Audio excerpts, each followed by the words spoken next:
for having me on. Thanks for what you do, spreading the conservative message throughout Bloomington and the rest of the state. I really appreciate it.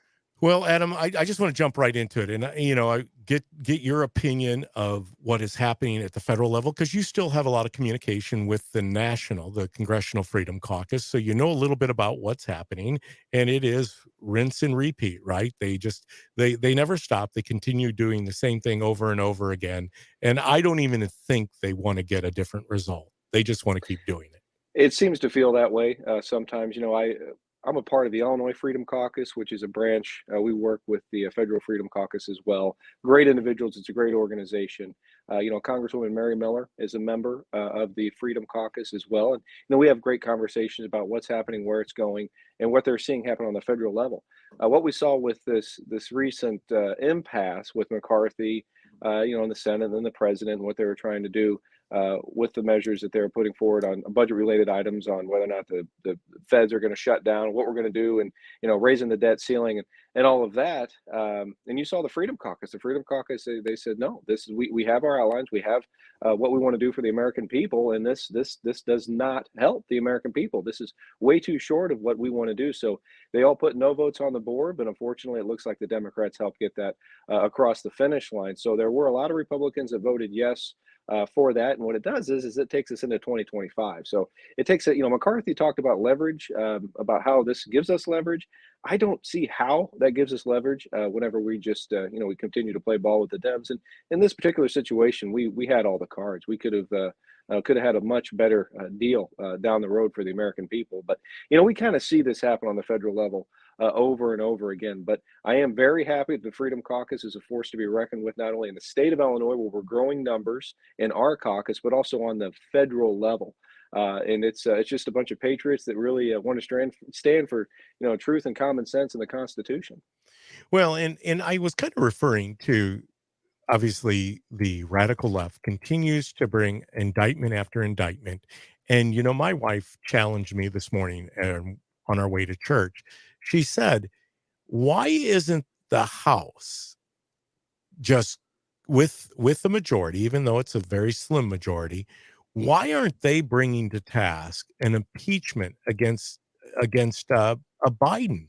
We've obviously when they gained power after Paul Ryan, during this after the second year of Trump, they quickly circled the wagons and brought indictment after indictment, as they continue to do, even though Trump's not the president. But why don't we see the same type of behavior from the Republicans when they are in control of the House?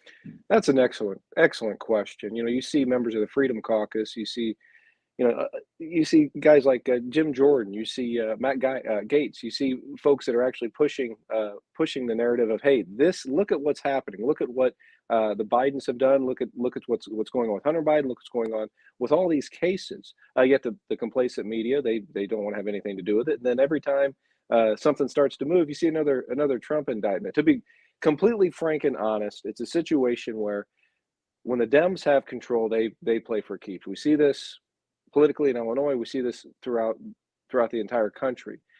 They play for keeps. You see a lot of Dems in very slim districts. They don't shy away from, because they're core believers in this. Yes. They don't shy away. You see Katie Stewart. She runs bills that are extremely radical, and she's in a very slim district. She's in a D plus 1 or 2 point district. It's winnable for Republicans if we do it right. But the problem is sometimes when Republicans get in there, they think that, well, we got to play ball a little bit. We have to do things a little bit differently, and they don't exactly swing for the fences. So when it comes to these Trump indictments, my honest gut reaction, honestly, is I think the Dems are probably meddling in primaries. I think they see that Trump's got a lead. They want him to have a lead, and they're trying to make sure he gets across that primary threshold, because Trump is going to be a great president if he's elected again. Yes. DeSantis would be a great president if he's elected. Yep. But I don't think that the Dems want to put DeSantis and Biden up there. I really don't think they want to do that. They have an axe to grind, and a lot of Republicans do too. You got to understand, a lot of Republicans have an axe to grind against Trump, and they don't think that he can beat Biden. I think he can. I think he can. I like Trump and I like DeSantis. I like them both.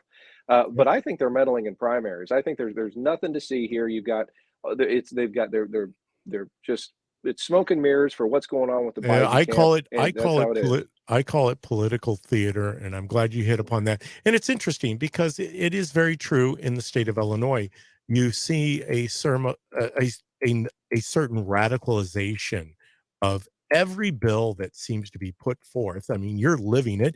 You saw it during the lockdowns with JB. You were very outspoken about masking our children and trying to force vaccination on them. You know, golly, I will take back mask and vaccination over the over sexualization and where they're going now any day. It's fascinating. I tell They you, are called progressives for a reason because they progressed from just putting a mask, a piece of cloth on our kids to now showing them such inappropriate content in our schools, and they're not letting up. You know, I wanted to make sure that I got this point across. As I told you off air, I was in Knox County doing some training, and it was brought to our attention that very thing. The Dems are working on election 26 and 28 right now, and the Republicans are barely trying to figure out how to propel ourselves into the 2024 election. Why do we take so much time, Adam? You know, a friend of mine who sat on the town council here, Stan Nord, said the Democrats run their party like a business, and the Republicans run their party like a garage sale. I I really wish that the state would be ran like a business. If I don't know, because oh my goodness, they run the state into the ground. They have no business acumen whatsoever. I mean, you're absolutely right. Um, there's two issues there. One is, as Republicans, we need to be willing to tackle the issues head on. We need to be willing to talk about our pro-life stance. We need to be willing to roll out policy on business, on Second Amendment. On the big issues, we need to be there. We need to be telling people what we're able to do, because the Democrats, like you said, have become so radicalized with the bills that they're running. And secondly, it gets into what's happening in the school system. So you talked about the masking, the indoctrination in the schools. Everybody probably remembers SB 818, the sex ed bill that we fought so hard against, Mm-hmm. on making sure Yes. that your school districts opt out of this. The left agenda is getting into the school districts. The Invest in Kids Act was not in this budget. There's a $50 billion budget in the Invest in Kids Act, which the state doesn't have. It's a tax credit that doesn't cost the state anything. The Invest in Kids Act, it has underprivileged children are able to go to schools through this scholarship program. There's 22,000 kids, and it affects minority communities the most with opportunity. Yet this was not in the budget. And the real reason it wasn't in the budget is because special interest groups. When we get down to the special interest groups portion, whether we're talking about running elections or running Springfield, special interests control a lot of it. So we need to step away from these special interest groups. And what happens then? We need individual donors to stand up and donate to these campaigns. But if you take special interest groups out of the equation, if you have more principled legislators such as myself in the Freedom Caucus, you're able to curb a lot of this radicalization. The Invest in Kids Act would still be in that budget when the IEA are the ones that whipped it so it would not be. But what's in the budget? $550 million. $550 million for illegal immigrant health care. But here's the kicker. They knew that the budget would be totally misallocated. They said it was balanced. It's not balanced. But they hid $550 million. The real price tag for that is $1.1 billion. So $550 million was hidden through executive order to the governor to disperse at a later time.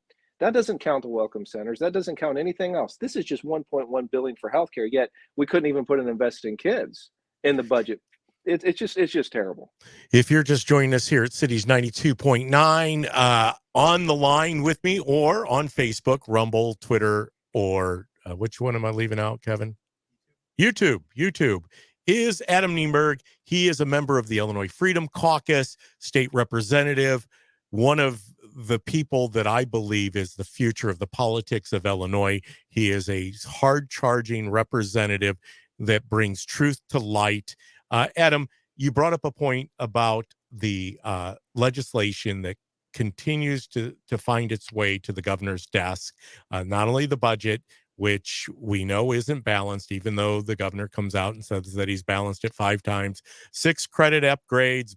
Thank you, Governor. Unfortunately, we're still tied at the bottom with New Jersey. So I don't know if we've really advanced the cause of our state by making proclamations as such that we've balanced budgets. What does a balanced budget mean? It means that we've allocated for every dollar that we've allocated, or we've spent every dollar that we've allocated, as if that's a great task. We've raised the budget almost 18 billion in a course of 6 years. So it's fascinating that we've doubled almost, or spent 50% added to our debt, or our budget, I should say. I think it's more debt, but legislation that is unconstitutional. This governor is notorious for putting forth legislation, whether it be in regards to the mask mandates, the lockdowns being unconstitutional, courts finding that, the masking being unconstitutional, the gun bill that's out there and currently is being litigated, not only on the state level,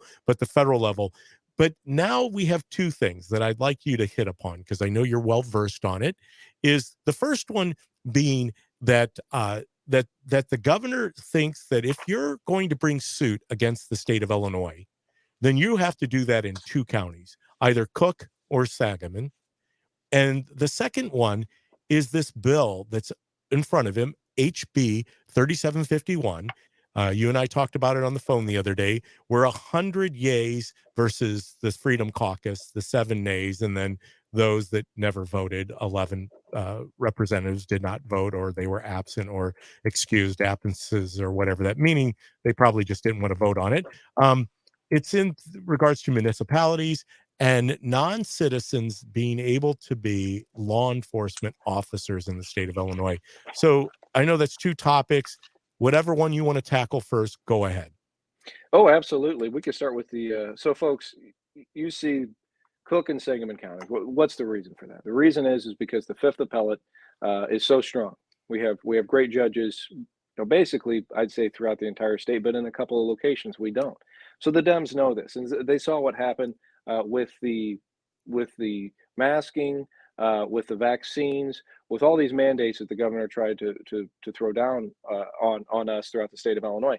And I don't need to spend time getting into hashing out, Section 1.22 of the School Administrative Code and all that. But we had a case, and it was a viable case, and it was a winning case. And judges knew this. Even with healthcare right of conscience, you saw that being amended with 90,000 witness slips filed against it. They had to amend that. They said, first, this is nothing. This is nothing. You can't use this. Well, then they decided to change the law, right? So you knew you could. You knew that there was something there against these vaccine mandates. Same thing with masking in schools. So what do? They come back, and this happens all the time. If there's something unconstitutional, something that they see that bars them from having total totalitarian control over everybody in the state of Illinois, what do? They run a bill, and that bill fixes that problem. I mean, take a look at Deanne Mazzocchi up in the suburbs. She had a viable case for her elections with ballot issues. But what did they do? They came back in January in lame duck and changed the law. They literally changed the law. Yeah, so right. She couldn't do anything. They literally came back and changed the law. But secondly, you get into we're just real quick. We're up against a break, and I know that you haven't gotten to the full extent of the second question that I had, and we'll cover this on the other side. We'll actually cover a little bit on Facebook. I don't want to take it too much away from our radio audience, so we're going to get back into more of Adam's background and who he is, but we're going to do that on Facebook Live, Rumble, Twitter, and YouTube.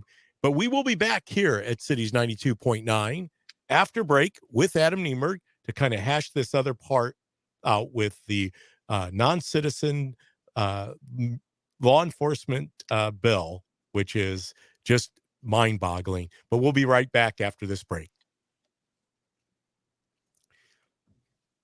All right. So married out of college, and that's where we were when we left off. And I'm doing this for our audience because I take a lot of guidance from my wife. She gives me great wisdom. And she said, hey, when you're not live on the radio and you're in the chat room, she said, don't let the guest tell portions of things that the radio audience doesn't hear. I want to hear more about the person that's being interviewed or that's contributing to the discussion. So I said, you know what? That's a great idea. I'm going to do that. So that's Yeah, why no, we're that doing is this. great. Always listen. Always, yeah, because Trina, she really helped me throughout the campaign to an extent that it was really truly impressive. You know, she went. She's in the banking industry. She works in Effingham here at a local bank, Washington Savings Bank, and she went into banking after college, but she had a PR degree, and she was able to use that really well during she still uses it all the time. So I'm always Yeah. bouncing ideas off of her. She's telling me what to do, and that's absolutely fine. But our kids are 8. My son is 8. My daughter is turning 5 this weekend, and we built on our family farm ground out here in rural Totopos area and little in Effingham County. We built probably 2011, 2012, and been here ever since with no intention of leaving the state of Illinois. I mean, why go to Florida when it's perfect? I like to work on stuff, so I like to stay here, and I'll keep working on the state of Illinois. But yeah, 12 years with country after college. Um, did that for a long time. My family had small Heck, businesses. My dad worked at a local factory for years and started a candle manufacturing company. He recently sold that, and we're just honestly normal people. I there mean, you go. we it's just the truth. So We're back on air.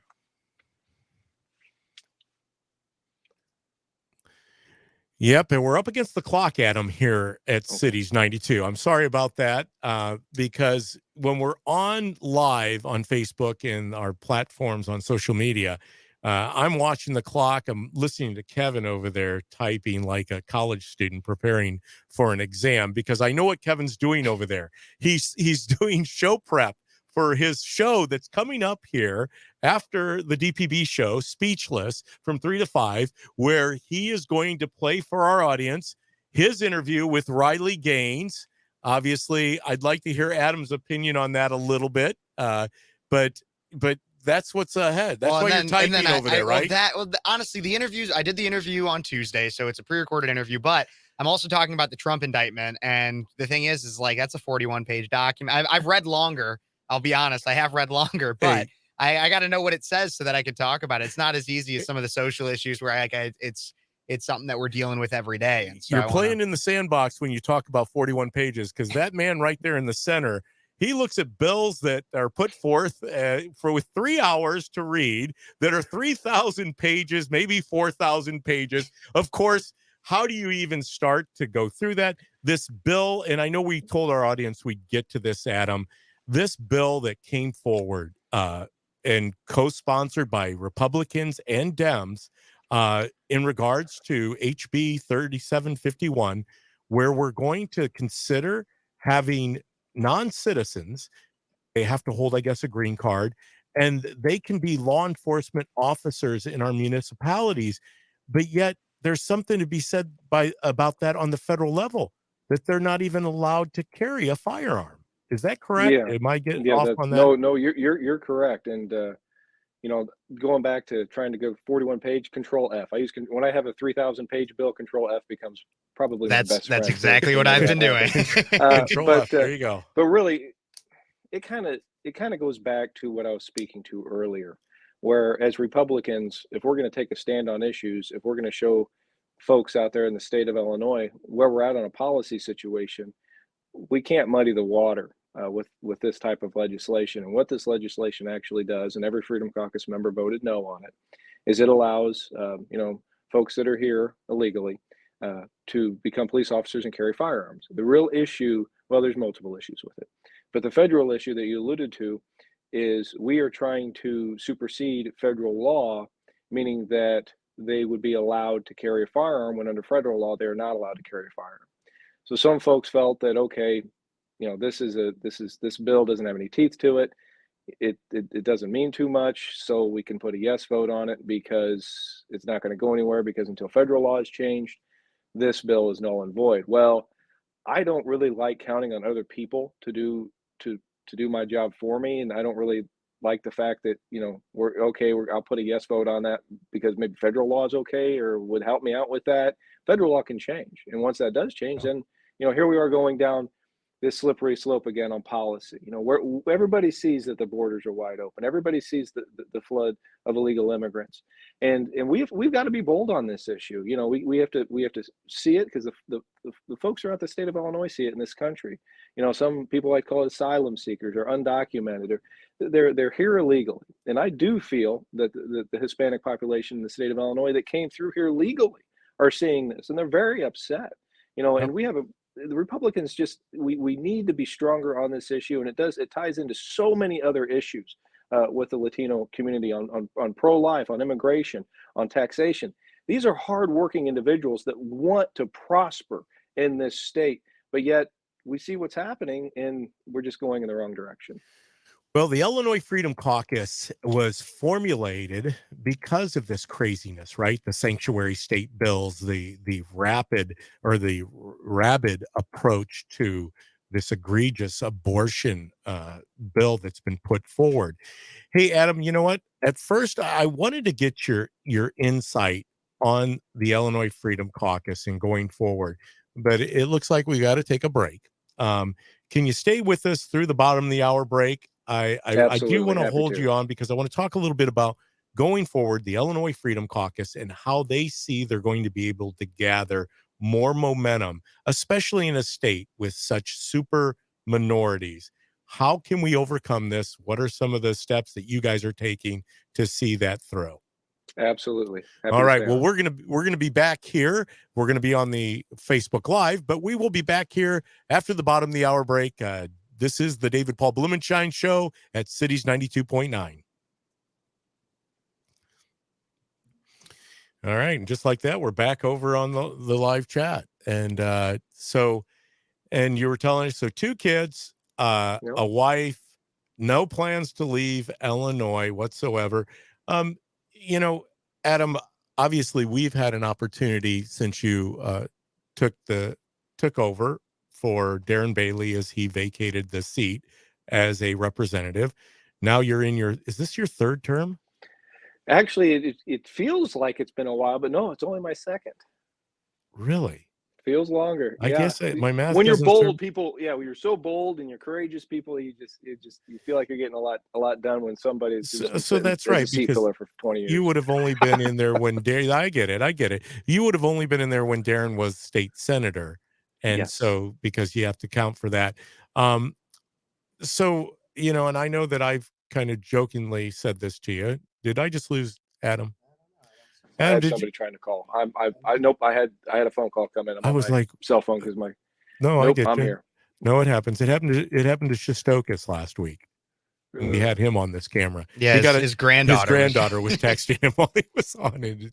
I've been getting texts, and I was hoping they're not popping up. No, they're not popping up. I don't know what the deal was with my. Okay, good. No, they're not popping up.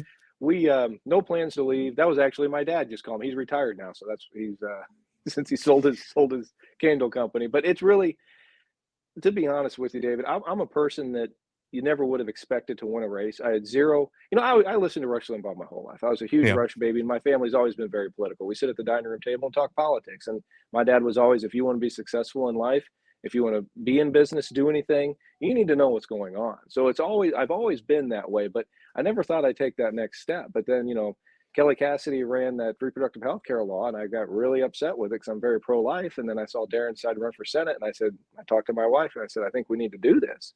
And we did pray on it a lot, and ultimately came to that decision. But as a newcomer politically, it was drinking from a fire hydrant. It was really something. And I'm just a claims adjuster from Southeast Illinois, working a normal job, trying to make a go of it, and somehow I worked my tail off and just made this happen. So that's why I'm so bold. That's why I do things the way I do things. I speak on the floor. I debate the bills. I put forward legislation that I believe in, and I don't shy away from it. You're going to see a lot of people that will talk in their districts, right? And then you look at their voting record and you go, well, that's not so great. And then you look at their bills and you say, why aren't they running these bills that these other guys are talking? Or why aren't they even co-sponsoring these bills? Because they don't want to. They don't want any controversy. They want to coast. They want to put the cruise control on, and they want special interest to take care of them. Well, it's good to have you in the state house, and obviously you live in the free part of Illinois, because believe it or not, there is somewhat of a free part of Illinois. You get below I-80, not too far below well, pretty far below I-80, because now I think they've even moved it below I-74, because they've tried to gather up Champaign County, McLean County, Peoria County.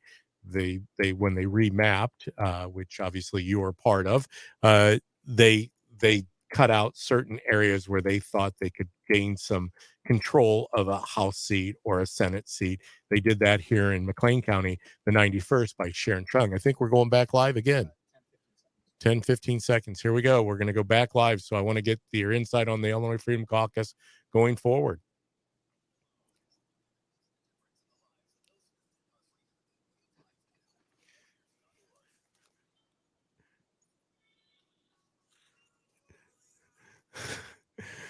I used to have hearing in my left ear. Am I live, Kevin? I don't know. I can't hear anything. Oh, we're live? Okay. My ears are still ringing. Kevin, we came in hot again. Man alive. You got to give me forewarn me about Well, that. I have to David, it's a fast-paced show, it's everything I do has to be a little fast-paced. So, I mean, if we want to we're keeping up on Facebook, or keeping up on Rumble, Twitter, YouTube, everywhere. And I got to cut your audio from the radio so you can keep talking to everybody and keep talking to Adam. Well, I won't be able to take a nap now. I think I've been shocked into awakeness. I'm It'd fully be a good awake. day. Yes. It's raining. It'd be a great day for a nap.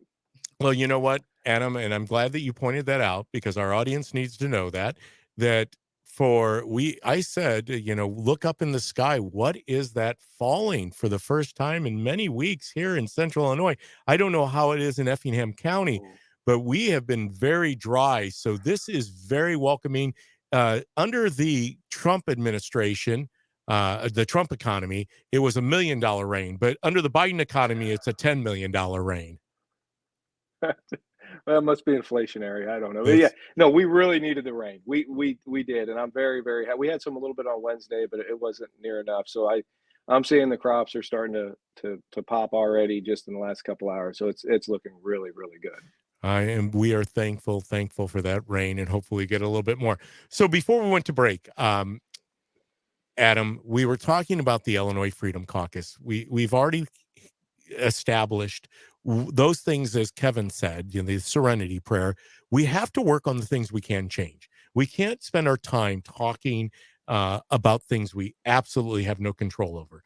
Right now, I believe that the Republican Party, the Illinois Freedom Caucus, needs to set a line in the sand, or draw a line in the sand for a year out, whether that's 2030, whether that's 2032, 2034, where we truly make an impact, where we at least draw to a point where it's more balanced in the state house and the state senate, where it's such super minorities. So how do we go about doing that over election cycles? I think that's a very, very good point and a great question, and it's something that quite frankly we have been doing. There has been a tremendous amount of progress. When we started the Illinois Freedom Caucus, there were just five of us, and we had our conservative brand that we were working on, and we were pushing a conservative narrative, and just was reaching out to a tremendous amount of folks throughout the state. We had Darren's run for governor going on at the same time, the grassroots movement. And this movement, guys, stay active. You're the reason this stuff is happening. I could sit here and just speak at the state house, sit on the floor, and nothing. I mean, you guys are the ones that are making it happen. Without your support, without your help, without you listening in, without you spreading the conservative message, we're not going to be able to win anything. So I first off want to say thank you so very much. But we have made progress. We started the Freedom Caucus a little over a year ago, and we've grown it. We have two new members, David Freeze and Jed Davis. Jed Davis was a good member to pick up, because he won a primary, and that was something where we made a lot of progress in getting Jed in that seat, because before it wasn't a very conservative representative that was in that particular seat. Some bad votes were made, and Jed will not make those votes. But pushing what we're doing in Springfield is very important, and I just want everybody to understand. We see what's happening throughout the state of Illinois, and you wonder, gosh, we're not making progress. But the inside baseball from Freedom Caucus, from what we're doing is, yes, we're making progress because we're making progress in our own party. Now, there's two things happening there. Whenever we have a policy position that we're taking, folks know what's happening. They kind of look at the way we vote, okay? So when we put 7 no votes on the board, typically we draw about 15 or 20 when we would only have 5 Yeah. a year and a half ago. So we're drawing these votes in. And also on Senate analysis, get this, guys, on Senate analysis, there is a line item, Freedom Caucus. So not only in the House are we making progress with representatives, but there is a line item on Senate analysis that says Freedom Caucus vote. So, the senators are watching this going, well, where are these guys at? Because if this is going to be the North Star of conservatism, we want to follow what these guys are doing. So we've seen a lot more red over in the Senate. But also, folks will say, well, Adam, you can't be so bold. You can't be so courageous. You can't be fighting with the Dems all the time. You have to have this collaborative environment to get things done. And then we find this slippery slope that we end up, the left keeps going further left, and then we kind of go along with them, and then we forget who we are, right? You can do that. We can do that. And I'm doing that as a Freedom Caucus member. I have no issues walking across the other side of the aisle and talking and working my bill. See, I had a bill to strengthen children that are victims of sexual assault get through. I got it called in Jude Crim, and I got some really leftist Dems to sign up on it. Why? Because I walked over, and Jude Crim is a very difficult committee to get anything out of. Republican bills just aren't heard in this committee, and I was able to do this. The reason I was able to do this is because I walked over and worked my bill. I directly went and worked my bill. There is a difference between go along, get along politics and working a bill, because I still walked over, still had the conversation, and they knew when I came back, if there was a bill that popped up that person that I was asking, hey, can we talk about this? They knew that I'd hit my speak button and go right at them. And you can still do that. So, everybody out there that says go along to get along, you got to play ball, you got to do this. Well, look at where we are. Has that gotten us anywhere? We have the most radical taxes. Everything's going downhill so fast. Well, the old Bongino line: if Democrat control has changed things, or it works, then why isn't it working? I mean, we're not seeing progress, even under the progressive movement, which is doing little incremental things over and over and over, constantly doing things to think you're advancing the cause. Well, it's not getting better. The city of Chicago's not getting better. Our state budget's not getting better. The roads in Illinois aren't getting better. Nothing is really getting better. Hey, Adam, how do they get in contact with the Illinois Freedom Caucus? How can they be part of this movement? I can tell you, full disclosure, I am an honorary member. I don't know what that's called. Is it called? Because I gave a donation, so I got a pin that says, you got your pin. I got my Freedom pin. Caucus. Yep. So I'm in with the awesome. Freedom Caucus. Thank you so much. I appreciate that. So how can our go, audience get involved? I want to get my Go pin. on Facebook. Yeah, we'll get you one. Heck yeah. You go on Facebook, Illinois Freedom Caucus. Just type that in on Facebook, Illinois Freedom Caucus, at Illinois Freedom Caucus on Twitter. If you want to follow me, it's Adam Niemerg for State Representative on Facebook, on Twitter, Adam Niemerg State Rep. And just get plugged in, guys. If you need anything from us, let us know. But we're the North Star of conservatism here in the state of Illinois. And also, to give a plug for Adam's wife, Trina, she has a Facebook page called Campaign Wife, right? Is that correct? Thank you, David. Thank you so much. I really appreciate that. Yes, Campaign Wife Life. It's on Facebook. And then we're also, she's so good on these, Instagram, Snapchat, whatever, anything, we're on it. So but it's Campaign Wife Life on Facebook. And I love that, Adam, because to get the perspective of someone that's getting the other side of it, that's not out there trying to work their bill on the floor, but you're probably working your wife when you get home and you're telling her about all of the goings on, which has got to be maddening. Where does she vent? Where does she release? So it's good that she went after this thing, and said, hey, I'm putting forth my own page, because other people need to know what is happening behind the scenes in the lives of these representatives, whether that's on the Democrat side or the Republican side, because I'm assuming it happens on both sides of the aisle, right? Well, yeah, but we're right and they're wrong. We will always be right, and they are left. They are left. Well, thank you, my friend, for joining us here. We're going to do this again soon, because we want to have that voice of common sense and reason, bringing us up to speed what the Illinois Freedom Caucus is doing. You are a true American patriot, and we're thankful to have you representing the Republican Party in Springfield. And who knows, some days, I made a prediction, I am fully on board with Adam for governor in, well, I thought originally I said 2026, but no, I don't think I'd wish that upon him until we get this thing kind of righted a little bit. But maybe 2030 for Adam as the governor of Illinois. boy. Adam, don't get too stressed out. DPB puts up everybody for different, like Stephanie Trussel's now going to be the new chairman of the Illinois GOP, and he puts people every time he has a guest on. There's a new role that he's assigning. Them I only to, do so. that because you notice that I never put myself up for any of those offices. Yeah. I've tried it. It didn't work for me. Look at Adam. He's one and done. He's still there. He's been successful. He's won 2 elections. Hey, Adam. Done, yeah. That's right. Well, we appreciate you and thank you again. And we're going to have you back on soon on the DPB show, and we'll definitely check in with you from time to time so we can get more insight to what's happening under the dome in the land of make believe, or the land of Lincoln, which is what it used to be called. Absolutely. Thank you for having me on. All right. Thank you.